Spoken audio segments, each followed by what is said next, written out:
Una operativa del servicio secreto desapareció sin dejar rastro en 1989, dejando atrás solo preguntas y secretos clasificados. Pero 8 años después, trabajadores de carreteras excavando cerca de un área de descanso descubren algo que les hiela la sangre. Suscríbete al canal, deja tu like y comenta de qué parte del mundo estás viendo, porque ahora te voy a contar cómo pasó todo esto. Esta no es una crónica sobre barrios peligrosos ni sobre familias distraídas. Lo que ocurrió en Salt Lake City fue más inesperado que cualquier noticia de la página roja, porque estalló en un lugar donde casi nada malo parecía posible. A comienzos de la década de 2000, en la ladera oriental del valle vivía la familia Smart, Ed, de 49 años, su esposa Lois, de 47, y sus 6 hijos. La mayor se llamaba Mary Catherine, la segunda era Elizabeth, de 14 años, y luego venían 4 pequeños que aún asistían a primaria. Cada mañana, antes de las 7, la casa despertaba al ritmo del arpa que Elizabeth practicaba en el salón. Tenía un repertorio de piezas clásicas y soñaba con ingresar algún día a la Orquesta Juvenil de Utah. Después del desayuno, huevos revueltos, tostadas caseras y jugo de naranja, todos se distribuían. Ed conducía hasta la empresa de bienes raíces donde trabajaba. Lois se encargaba de compras y tareas domésticas. Los niños marchaban a la escuela que quedaba a apenas 10 calles, cruzando el Parque de Pinos. La rutina ofrecía una sensación de previsibilidad casi matemática. Los domingos asistían a la Iglesia de Jesucristo de los Santos de los Últimos Días. Allí, Elizabeth tocaba himnos mientras los vecinos cantaban. Durante Pascua, Acción de Gracias y Navidad, aquel vecindario compartía cazuelas y pasteles. Las puertas quedaban entreabiertas porque la confianza era considerada un valor tan sólido como las montañas que rodean la ciudad. De hecho, la cerradura de la entrada principal raras veces giraba, a menudo quedaba solo apoyada. La patrulla policial aparecía quizá una vez al mes, más para saludar que para resolver incidentes. Esa sensación de seguridad permitía pequeños descuidos. La noche terminaba con lecturas que Lois hacía en voz baja, historias de pioneros y cuentos de aventura, mientras los más pequeños luchaban contra el sueño. Elizabeth y Mary Catherine compartían habitación en la planta alta. Sobre la cómoda reposaban apuntes de ciencias y una partitura titulada Andante religioso, pieza que Elizabeth debía interpretar en el recital de la escuela el jueves 6 de junio de 2002. El martes 4 de junio, la temperatura superó los 30 grados al atardecer. Para refrescar la casa, Lois dejó las ventanas abiertas unos centímetros. El viento cálido movía las cortinas de encaje y transportaba el olor de los pinos. A las 10:30, las luces se apagaron una a una. En la cocina quedaron los platos sucios del postre, gelatina de fresa, con la idea de lavarlos temprano. Afuera, un perro ladró brevemente y luego se volvió a echar sobre el porche de su dueño. Nada parecía fuera de lugar. Sin embargo, esa quietud era apenas la superficie. Entre los pliegues de la noche se preparaba un giro que nadie presentía. Alrededor de la medianoche, mientras el barrio dormitaba, una puerta sin seguro ofrecía un acceso fácil a cualquiera que se atreviera a empujarla. Y aunque los Smart todavía no lo sabían, la fecha que figuraría en todos los periódicos, miércoles 5 de junio de 2002, estaba a solo unas horas de irrumpir en sus vidas. Minutos después de la medianoche del miércoles 5 de junio de 2002, la casa Smart permanecía en silencio. El ventilador del pasillo giraba pausado y desde la ventana entreabierta de la cocina entraba un olor tenue a hierba húmeda. A la 1:10, el reloj digital del microondas cambió de cifra con su luz verde habitual. Nadie lo vio. Fue también la hora aproximada en que un hombre, oculto por una sudadera oscura y una gorra, cruzó el jardín delantero. Recorrió los últimos metros de césped con paso firme y apoyó la mano en la puerta trasera, la misma que había quedado sin llave tras la cena. Los investigadores reconstruyeron después que el intruso llevaba una linterna pequeña y una herramienta afilada de mango negro. Avanzó por el corredor central, guiándose con destellos breves para no despertar a los ocupantes. Primero pasó junto al cuarto de los hermanos menores. Ellos dormían profundamente. Luego subió la escalera alfombrada, memorizando la distribución unos meses antes, cuando hizo trabajos ocasionales en la vivienda.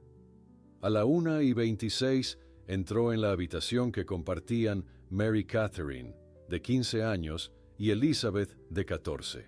El ventilador del techo emitía un zumbido constante que disimuló sus movimientos. Mary Catherine estaba recostada de espaldas a la puerta. Elizabeth dormía sobre el costado derecho, con un brazo sobre la almohada. El hombre se colocó junto a la cama, iluminó apenas el rostro de la adolescente y le dio instrucciones en voz muy baja. Para reforzar la amenaza, acercó el filo al cuello de la joven. Elizabeth se incorporó con lentitud, sin emitir palabra. El intruso le indicó que calzara sus zapatillas deportivas. Ella obedeció. Segundos más tarde, salieron de la estancia. Mary Catherine, aunque fingía seguir dormida, percibió la escena por la rendija de los párpados. El corredor, normalmente acogedor, se volvió un pasillo interminable cuando el desconocido condujo a la menor escaleras abajo y luego a la salida trasera. A la 1:37, el hombre y la niña desaparecieron en la penumbra del jardín. 10 minutos después, Mary Catherine reunió el valor para abandonar la cama. Cruzó el pasillo, empujó la puerta del dormitorio principal y sacudió el brazo de su padre. Ed despertó sobresaltado, sin comprender al principio la urgencia. Lois encendió la lámpara. La hija intentó explicar con voz temblorosa lo que había visto. A la 1:53, el servicio de emergencias recibió la llamada. La operadora registró los datos. Domicilio en la calle Christiana Circle, barrio Federal Heights. Niña de 14 años sustraída por un individuo armado. 2 patrullas llegaron en menos de 10 minutos. La inspección inicial constató la entrada sin daños, la ausencia de huellas claras y la puerta abierta hacia el jardín. Parámetros estándar de secuestro se activaron de inmediato. Alerta interna en el Departamento de Policía, notificación a la Oficina de Investigación de Utah y petición de unidades caninas. Mientras tanto, en las laderas boscosas situadas al este de la ciudad, el secuestrador tomaba un sendero poco transitado. Llevaba a Elizabeth por un camino empinado, con la linterna envuelta en tela para ocultar el haz. La temperatura nocturna bajaba con rapidez y el viento traía polvo del desierto. Ningún vecino advirtió la figura doble que se alejaba entre los pinos. En la vivienda, las luces permanecieron encendidas hasta el amanecer. Los agentes marcaron con cinta amarilla la puerta trasera, fotografiaron huellas parciales y recolectaron fibras de alfombra. Mary Catherine describió la voz del hombre como familiar, un dato que más tarde adquiriría enorme relevancia. Por el momento, la prioridad era rastrear cada minuto perdido desde la 1:10. Fuera, en la calle silenciosa, apenas quedaban los destellos rojos y azules reflejados sobre los ventanales de las casas vecinas. Con las primeras luces del miércoles 5 de junio de 2002, el eco de las sirenas se había extinguido, pero la movilización apenas comenzaba. A las 6 en punto, el Departamento de Policía de Salt Lake City instaló un puesto de mando móvil frente a la vivienda de los Smart. Allí, el teniente de turno coordinó los recursos, unidades caninas, un helicóptero con cámara térmica y decenas de agentes dispuestos a peinar el vecindario. La temperatura marcaba 13 grados. El aire olía a pino y a ansiedad colectiva. A esa misma hora, un correo electrónico interno activó la alerta Amber en todo Utah. La descripción de Elizabeth cabello rubio hasta los hombros, complexión delgada, altura de 1,65 m, se difundió a estaciones de servicio, estaciones de autobuses y carteles electrónicos de las autopistas interestatales 15 y 80. Las radios locales interrumpieron la programación matinal para repetir los datos cada 15 minutos. Las 7:30 trajeron la llegada de vecinos voluntarios, aún con tazas de café en la mano. Se dividieron por cuadrantes y caminaron por alcantarillas, patios traseros y contenedores de basura. Un equipo revisó los caminos del parque City Creek Canyon, situado a menos de 3 kilómetros. En paralelo, detectives visitaron comercios que disponían de cámaras de seguridad. Rebobinaron cintas de la franja comprendida entre la 1 y las 2 de la madrugada, pero solo hallaron calles vacías y un ciclista solitario. A las 9:15, el capitán del condado convocó a los medios de comunicación. Desde el césped empapado por el rocío, la familia Smart agradeció el apoyo y suplicó información. Las cámaras captaron el rostro de Lois, pálido pero determinado. Ed, con la voz entrecortada, enumeró detalles adicionales. Aparato dental reciente en la hija, cicatriz pequeña en la mano izquierda. Aquella transmisión en directo multiplicó las llamadas al centro de emergencias. Muchas eran pistas infructuosas, pero cada una requería verificación. En la comisaría principal, analistas civiles consultaron bases de datos de agresores sexuales registrados en un radio de 10 millas. Mientras tanto, la Oficina de Investigación de Utah solicitó la colaboración del Buró Federal para usar su laboratorio de huellas. También se revisaron registros de trabajadores temporales que hubieran visitado la casa en los últimos 12 meses. Entre esos nombres figuraba un tal Immanuel, sin apellido ni dirección concreta. Por el momento, la referencia permanecía en una carpeta rotulada como pendiente. A las 11:20, los perros rastreadores señalaron un punto en la ladera norte del parque Memory Grove. Allí encontraron huellas parciales de calzado deportivo infantil que coincidían con la talla de Elizabeth. La pista se perdía cerca de un arroyo con corriente rápida, lo que sugería traslado posterior en vehículo o ingreso a terreno rocoso. Esa observación añadió urgencia.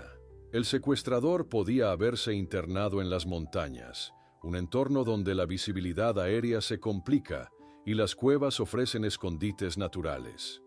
Durante la tarde, patrullas del condado de Summit y de Wasatch ampliaron el perímetro hasta las estribaciones de las rocosas, mientras voluntarios pegaban carteles con la foto de la niña en estaciones de esquí cerradas por la temporada. El esfuerzo mantenía alto el ánimo, pero las horas avanzaban sin rastros concluyentes. Al caer la noche, los agentes regresaron cubiertos de polvo. El helicóptero aterrizó con el depósito de combustible al mínimo. En la vivienda de los Smart, la cocina seguía inalterada.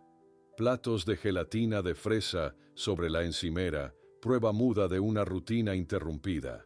Sobre la mesa del comedor, los detectives colocaron mapas topográficos marcados con tachuelas rojas. Cada punto indicaba un área ya recorrida, cada espacio en blanco, una nueva esperanza de encontrar a Elizabeth sana y salva. La mañana del jueves 6 de junio de 2002 amaneció sin nuevas marcaciones rojas en los mapas extendidos sobre la mesa del comedor. Durante las primeras 72 horas, cada llamada recibida, cada huella en la tierra y cada bulto a contraluz había sido analizado sin tregua. Sin embargo, el fin de semana llegó y el caso de Elizabeth empezó a desplazarse desde la categoría de rastreo inmediato hacia la de investigación prolongada. El comandante a cargo lo advirtió el domingo 9 de junio, poco después de las 8, cuando redujo la cantidad de patrullas de montaña para evitar el agotamiento de recursos. Esa misma tarde, la familia Smart asistió a un servicio religioso especial. En los bancos delanteros, Mary Catherine, 15 años recién cumplidos, siguió repasando mentalmente la voz del hombre que invadió su dormitorio. Tenía la sensación de haberla escuchado antes, pero el recuerdo se escondía tras una neblina de detalles domésticos. Martillos golpeando el techo, cánticos lejanos, un saludo apresurado. Los psicólogos aconsejaron no presionar, permitir que la memoria trabajara a su ritmo. El lunes, 10 de junio, la jefatura convocó a los detectives para reorganizar la investigación. Se crearon 4 grupos: entrevistas, análisis forense, verificación de pistas y seguimiento de delincuentes registrados.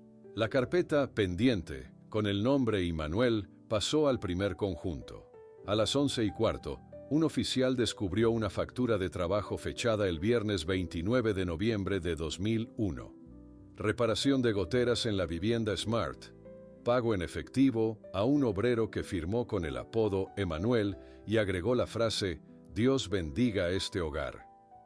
Aquella hoja, ignorada al principio, adquiría un brillo distinto. Para ubicar al desconocido, la policía consultó refugios y programas de comida comunitaria.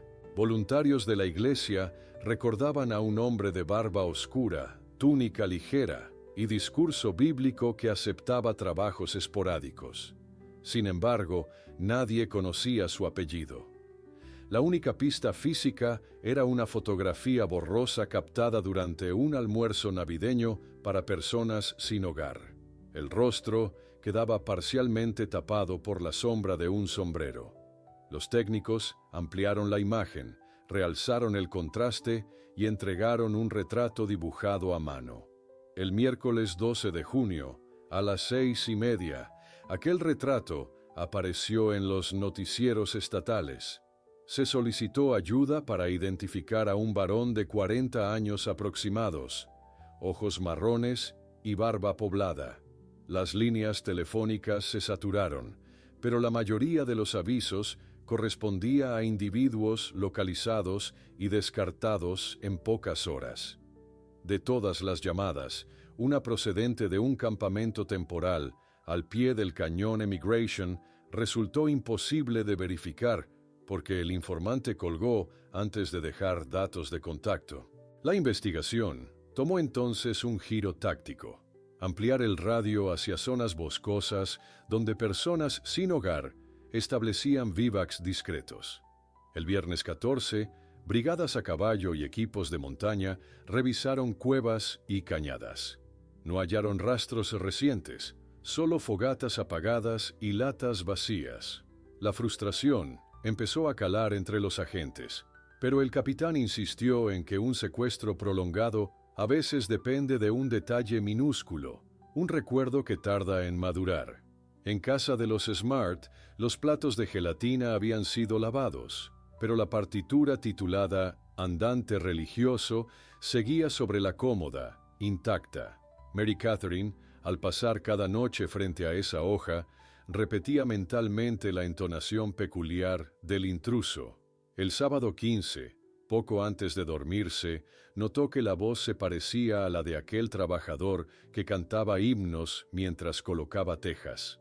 Al día siguiente, compartió la sensación con su madre, quien la transmitió de inmediato a los detectives. Con esa chispa, la búsqueda de Immanuel cobró un nuevo impulso, aunque todavía faltaba enlazar aquel recuerdo con un nombre real y un paradero exacto.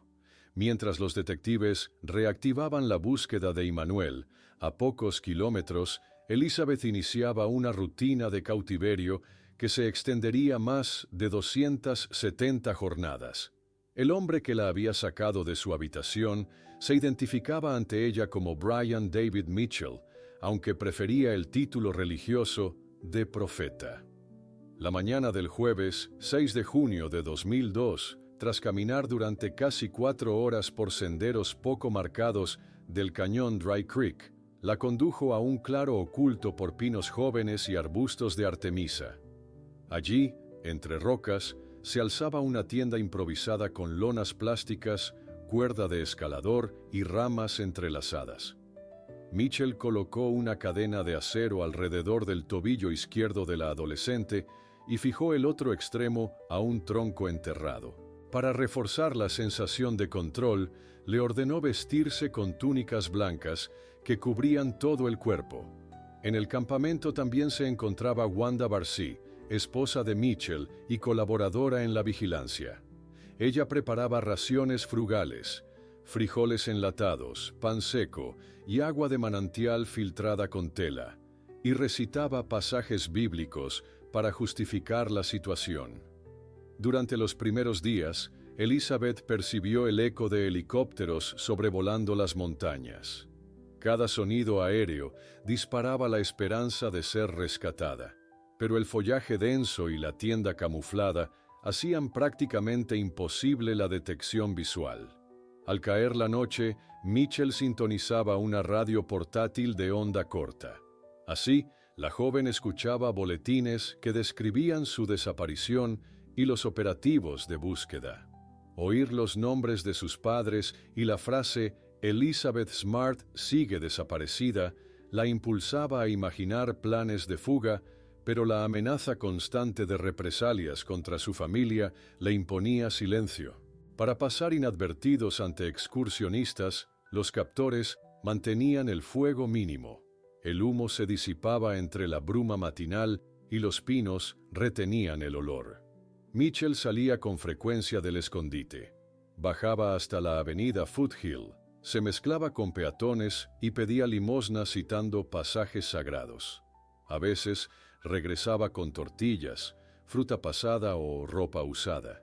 Cada salida suponía horas de incertidumbre para Elizabeth, pues quedaba bajo la custodia de Barcy, quien vigilaba con un cuchillo de hoja corta y un silbato diseñado para alertar al profeta ante cualquier intento de escape.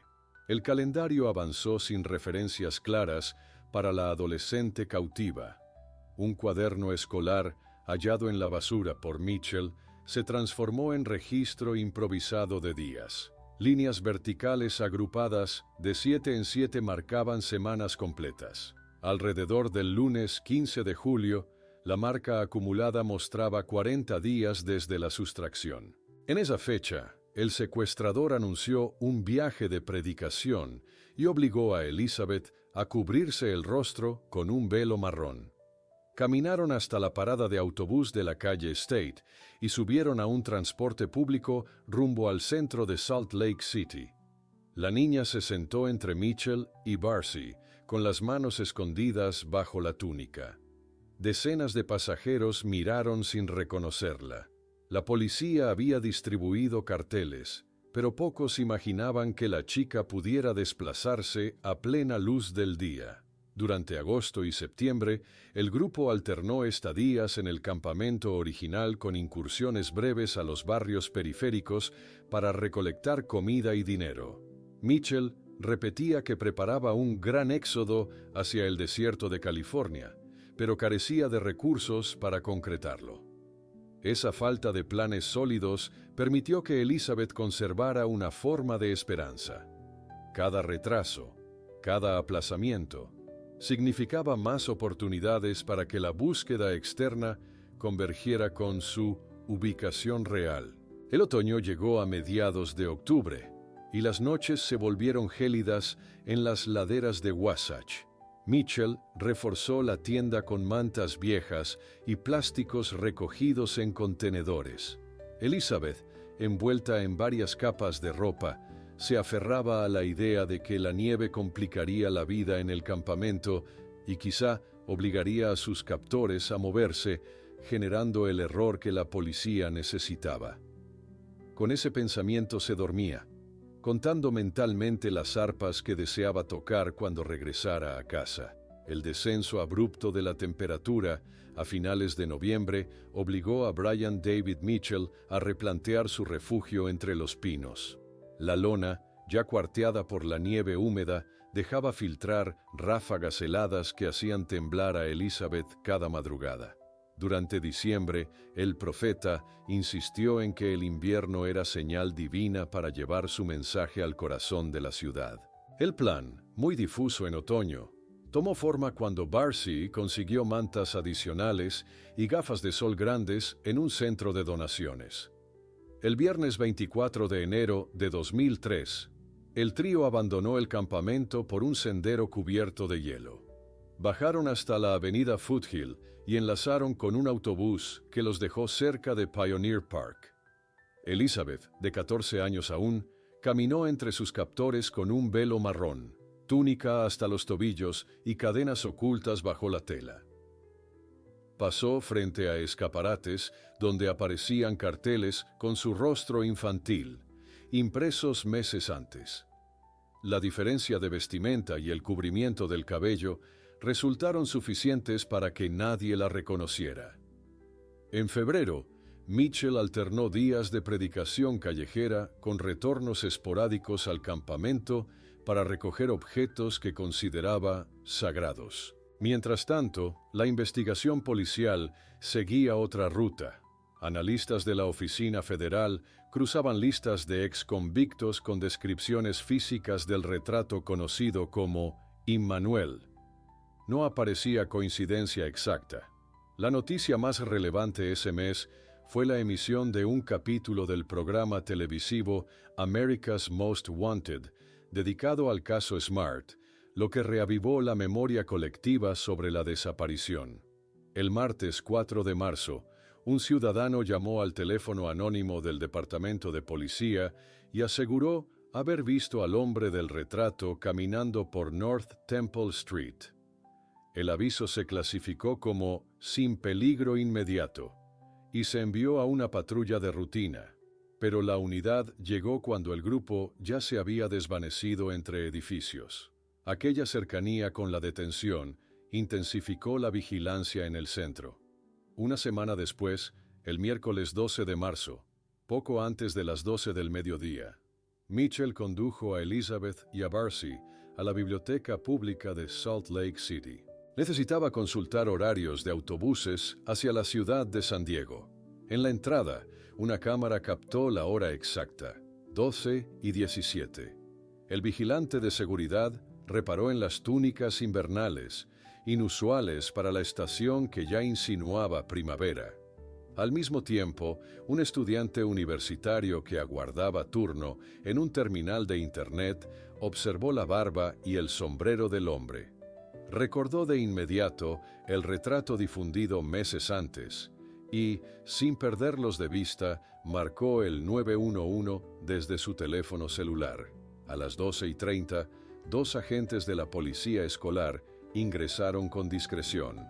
Se acercaron primero a Mitchell, solicitaron identificación y, tras respuestas evasivas, pidieron a las dos acompañantes que retiraran los velos. Barcy mostró el rostro sin objeciones, pero Elizabeth vaciló un instante. Luego, en un gesto decisivo, se quitó las gafas y pronunció su nombre completo. Los agentes cotejaron la información por radio y a las 12:40 confirmaron que estaban ante la adolescente desaparecida 9 meses antes. Mitchell fue esposado sin resistencia, Barcy quedó bajo custodia y Elizabeth fue guiada a una sala de lectura apartada para aguardar a los detectives de casos mayores. Un paramédico verificó signos vitales: pulso acelerado, ligera deshidratación, pero ninguna señal de lesión reciente. Afuera, el murmullo habitual de los lectores se transformó en susurros de asombro al ver patrullas estacionadas junto al edificio de ladrillo rojo. La noticia se propagó primero por la frecuencia policial, luego por emisoras locales y en cuestión de minutos saltó a cadenas nacionales. A las 13:15, los padres de Elizabeth recibieron la llamada que cambiaría el rumbo de la investigación y de sus vidas. El teléfono sonó en la oficina del comandante a la 1:16 del miércoles 12 de marzo de 2003. Al otro lado de la línea, un detective informó que la joven, identificada en la biblioteca, coincidía plenamente con los registros dentales y la descripción forense de Elizabeth Ann Smart. La comunicación se transfirió de inmediato a Ed y Lois, quienes aguardaban en una sala contigua desde primeras horas de la investigación. El padre pidió escuchar 2 veces la confirmación antes de caer de rodillas, mientras la madre soltaba un suspiro que parecía contener todos los días transcurridos desde aquel 5 de junio del año anterior. 15 minutos después, un vehículo policial con vidrios polarizados partió rumbo a la sede central, en la calle West 2nd South. Elizabeth viajaba en el asiento trasero, envuelta en una manta térmica azul. Llevaba las manos entrelazadas y los hombros encorvados, señal de agotamiento físico y emocional. A las 2:10, el coche ingresó por la rampa sur. Un equipo médico del Hospital Infantil Primary Children's la esperaba para una evaluación básica: temperatura corporal, nivel de glucosa y estado de hidratación. El reporte preliminar indicó desnutrición moderada, laceraciones superficiales y una notable fortaleza anímica para su edad de casi 15 años. Mientras tanto, el pasillo principal de la comisaría se llenó de periodistas. El jefe de policía convocó a una rueda de prensa a las 3 en punto, pero pidió respeto. Ninguna cámara mostraría aún el rostro de la menor. En la declaración oficial se confirmó el arresto de Brian David Mitchell, de 49 años, y de Wanda Barzee, de 57, bajo cargos iniciales de secuestro y agresiones agravadas. La pregunta más repetida entre los reporteros era cómo una adolescente pudo permanecer tan cerca de su ciudad sin ser reconocida durante tanto tiempo. A las 4:15, Elizabeth se reencontró con sus padres en una sala privada. El personal de salud permitió un abrazo de varios minutos antes de continuar con exámenes adicionales de sangre y rayos X.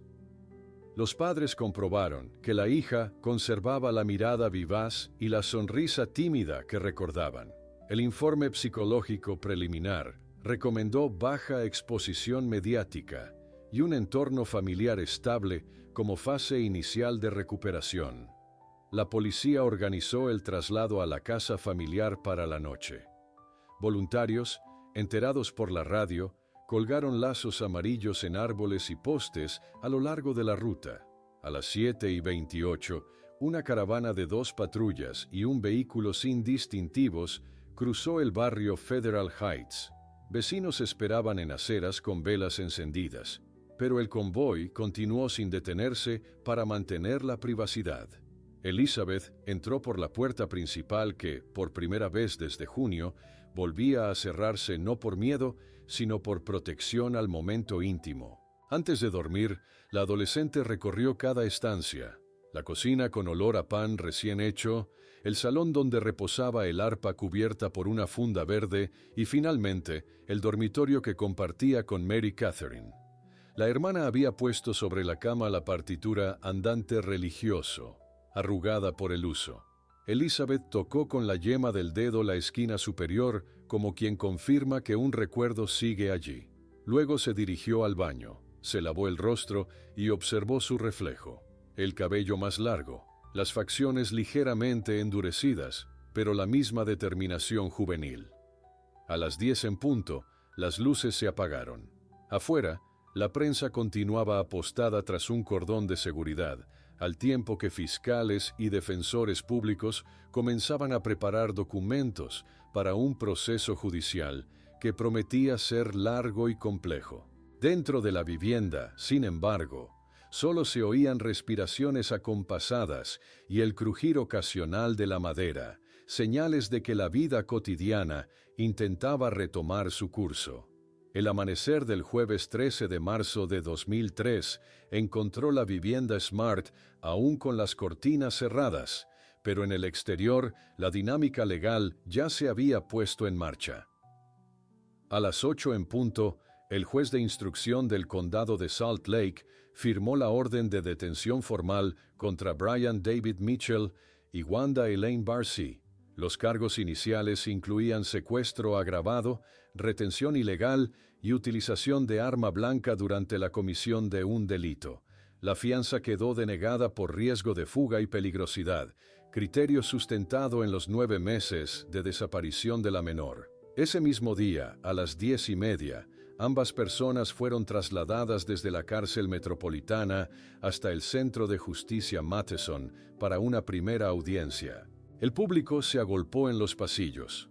Varios asistentes llevaban recortes de periódicos con la imagen del retrato hablado que meses antes había circulado sin identificar al sospechoso.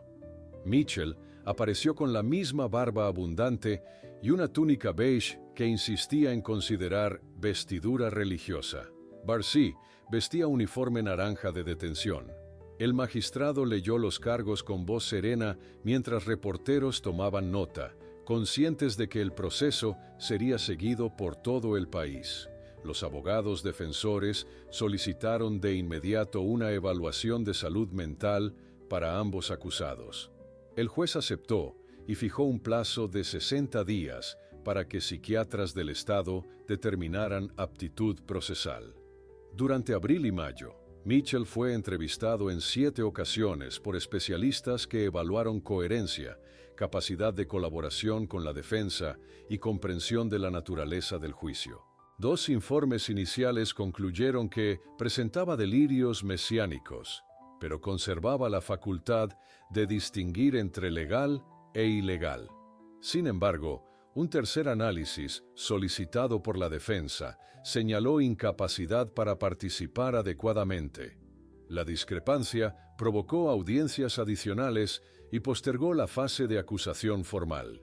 Mientras tanto, los fiscales reunían pruebas: la cadena encontrada en el campamento, el cuchillo incautado y el testimonio de Elizabeth, quien narró bajo juramento preliminar cómo fue conducida fuera de su casa la madrugada del 5 de junio de 2002. Para evitar revictimización, la menor declaró en una sala cerrada, con presencia únicamente de abogados y psicólogos. Sus palabras fueron filmadas y selladas para ser reproducidas ante el jurado en caso de llegar a juicio. El 29 de julio de 2004, más de un año después del rescate, el juez dictaminó que Mitchell podía ser juzgado. Consideró que los delirios no impedían entender el proceso ni colaborar racionalmente con sus abogados. Barcy, en cambio, fue declarada inicialmente incompetente y trasladada a un hospital forense para tratamiento con medicación antipsicótica. El Ministerio Público consolidó entonces 23 cargos y anunció la intención de solicitar la pena máxima permitida por la ley estatal. La selección del jurado comenzó el lunes 3 de noviembre de 2008 en medio de estrictas medidas de seguridad. Cientos de candidatos respondieron cuestionarios sobre creencias religiosas, consumo de noticias y conocimientos previos del caso. 12 ciudadanos y 4 suplentes quedaron finalmente sentados en el estrado. Las sesiones se desarrollaron en jornadas de 6 horas durante 3 semanas. El testimonio grabado de Elizabeth, ya con 18 años, fue proyectado el segundo día. Su relato, firme y detallado, describía amenazas constantes y vigilancia permanente, aspectos que refutaban cualquier argumento de participación voluntaria. El martes 11 de diciembre de 2010, tras solo 5 horas de deliberación, el jurado emitió veredicto de culpabilidad en todos los cargos. Un mes más tarde, Mitchell recibió cadena perpetua sin posibilidad de libertad condicional. Barcy, tras negociar cooperación y admitir responsabilidad, fue sentenciada a 15 años, con crédito por el tiempo internada. En la sala, los familiares Smart escucharon la decisión sin aplausos ni muestras externas de júbilo. Su calma reflejaba la certeza de que la vida de Elizabeth avanzaba ya en otro sentido, fuera del recinto judicial. El dictamen que envió a Brian David Mitchell a prisión perpetua se pronunció un viernes 14 de enero de 2011. Cuando el juez levantó la sesión, Elizabeth Smart, con 23 años, abandonó la sala sin mirar al condenado. Afuera, el aire invernal de Salt Lake City golpeaba las mejillas, pero la sensación de cierre judicial aportaba un calor distinto. el de saber que el peligro ya no rondaba. Sin cámara cerca, la joven respiró hondo y se permitió, por primera vez en mucho tiempo, formular planes de largo plazo. Su retorno definitivo a los estudios había comenzado años antes.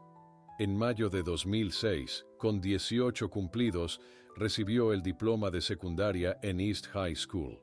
El director, consciente de la atención mediática, omitió su nombre durante la ceremonia para protegerla. Sin embargo, compañeros y profesores sabían que aquella alumna callada, que tocaba el arpa en cada acto cultural, había completado todas las asignaturas con calificaciones sobresalientes. 3 meses después, en agosto, se matriculó en la Universidad Brigham Young, campus de Provo, para cursar la licenciatura en música. Cada trayecto en tren hasta las clases representaba un ejercicio íntimo de libertad. Desplazarse sola, elegir asiento, escuchar a Debussy en auriculares y no sentir la amenaza de una voz conocida detrás. El proceso terapéutico se desarrolló en paralelo. Durante 24 meses consecutivos, Elizabeth asistió a sesiones semanales con especialistas en trauma infantil. Aprendió técnicas de respiración, escritura reflexiva y de sensibilización progresiva. La práctica del arpa, recomendada por la misma terapeuta, se consolidó como ancla emocional. Con el tiempo, la música dejó de ser únicamente un refugio personal y se convirtió en herramienta pública. En marzo de 2008, la joven ofreció un concierto benéfico en el Rose Wagner Performing Arts Center. La recaudación, algo más de $28,000, se destinó a un programa de búsqueda de menores desaparecidos. Aquella noche, al finalizar el último acorde, se oyó un silencio tan nítido que algunos asistentes lo describieron como una pausa de esperanza. Impulsada por esa respuesta, Elizabeth fundó en enero de 2009 la Smart Foundation for Child Safety. El acta constitutiva estableció 3 objetivos: educación preventiva en escuelas, apoyo psicológico para familias afectadas y capacitación de voluntarios en operativos de búsqueda temprana. El primer taller piloto se impartió el 16 de abril en la ciudad de Ogden. Asistieron 75 maestros y consejeros escolares. Los materiales incluían folletos ilustrados, guías para padres y una aplicación móvil desarrollada por estudiantes de informática diseñada para emitir alertas comunitarias en tiempo real. La faceta de oradora pública se consolidó poco después. El 28 de septiembre de 2011, Elizabeth subió al estrado del Capitolio de los Estados Unidos para respaldar una enmienda que buscaba aumentar fondos al sistema AMBER. Habló durante 11 minutos sin notas preparadas, relatando cómo la rapidez en la difusión de datos había sido crucial en su caso, aun cuando la identificación llegó meses más tarde. Legisladores de ambos partidos se acercaron al finalizar para felicitarla. La prensa destacó su tono sereno y la claridad con que conectaba experiencia personal y políticas públicas. Ese mismo otoño salió a la venta su libro de memorias. Las primeras ediciones se agotaron en 48 horas. Lejos de buscar dramatismo, la obra detallaba rutinas de supervivencia, resiliencia familiar y la importancia de comunidades vigilantes. Los críticos señalaron la sencillez directa del texto como su mayor logro. Elizabeth destinó los derechos de autor a becas universitarias para sobrevivientes de delitos violentos. Aunque la vida universitaria, la música y las conferencias llenaban la agenda, Elizabeth preservó espacios privados. Excursiones con sus hermanos a las montañas Wasatch, cenas tranquilas de domingo y ensayos de arpa en la sala donde todo había comenzado años atrás. A cada paso, reforzaba la idea de que un suceso traumático no define una existencia completa, sino que puede integrarse a un relato más amplio de superación y servicio. El eco del último concierto benéfico de Elizabeth Smart en el auditorio Abravanel Hall, celebrado el sábado 15 de febrero de 2014, dejó claro que la historia ya trascendía a la persona. Entre aplausos, varios asistentes comentaron que el caso había modificado hábitos cotidianos de toda una comunidad: cerrar puertas, vigilar rutas escolares y prestar atención a rostros desconocidos. Esa transformación social, gestada a lo largo de más de una década, puede rastrearse en 5 aprendizajes que diversos organismos y familias adoptaron como guía. El primero se refiere a la seguridad doméstica. Antes de la desaparición, barrios residenciales de Utah confiaban en la sensación de vecindario tranquilo. Luego del secuestro, encuestas del Departamento de Salud Estatal mostraron que 7 de cada 10 hogares instalaron cerraduras adicionales o sistemas de alarma entre 2003 y 2007. El sencillo acto de girar la llave al anochecer se volvió práctica extendida, recordatorio diario de que la prevención empieza en casa. El segundo aprendizaje involucra la memoria de detalles. Durante su testimonio, Mary Catherine describió la voz del agresor como elemento crucial. Aquella percepción desencadenó la búsqueda del nombre Immanuel. A raíz de esto, academias de policía introdujeron módulos sobre la importancia de escuchar con precisión a testigos jóvenes. Los manuales ahora recomiendan entrevistas breves, pero repetidas, para que los recuerdos emerjan sin presión, método que ya ha sido aplicado en otros casos de sustracción infantil en Colorado y Nevada. La participación ciudadana constituye la tercera lección. El estudiante universitario que llamó al 911 desde la biblioteca demostró que la vigilancia comunitaria no requiere heroísmo dramático, sino atención y voluntad de actuar. El programa estatal If You See Something, Say Something, relanzado en abril de 2005, se inspiró parcialmente en ese gesto. Desde entonces, la línea directa ha recibido millares de avisos, varios de los cuales ayudaron a resolver investigaciones de menores extraviados. En cuarto lugar, la historia subrayó el peso del apoyo psicológico temprano. Elizabeth recibió terapia continuada, y gracias a ello, pudo retomar estudios, música y vida pública, sin quedar definida únicamente por el episodio traumático. Ese ejemplo impulsó la aprobación, en noviembre de 2012, de fondos estatales destinados a centros de atención para víctimas jóvenes. La medida garantiza sesiones sin costo durante los primeros 12 meses posteriores a cualquier incidente violento. Finalmente, surge la confianza en la justicia, aun cuando los plazos parezcan largos. El proceso contra Mitchell se extendió casi 8 años por evaluaciones psiquiátricas y apelaciones, pero concluyó con sentencia firme. La Oficina Administrativa de los Tribunales incorporó entonces un protocolo para acelerar análisis de competencia mental en causas graves, reduciendo demoras que antes desalentaban a familias afectadas. Cada una de estas lecciones opera hoy como capa protectora adicional en comunidades dentro y fuera de Utah. La historia demuestra que un suceso adverso puede traducirse en mejoras colectivas cuando sociedad, instituciones y víctimas trabajan de manera conjunta. Mientras Elizabeth continúa tocando el arpa y dictando charlas, los ecos de aquella madrugada de junio de 2002 persisten.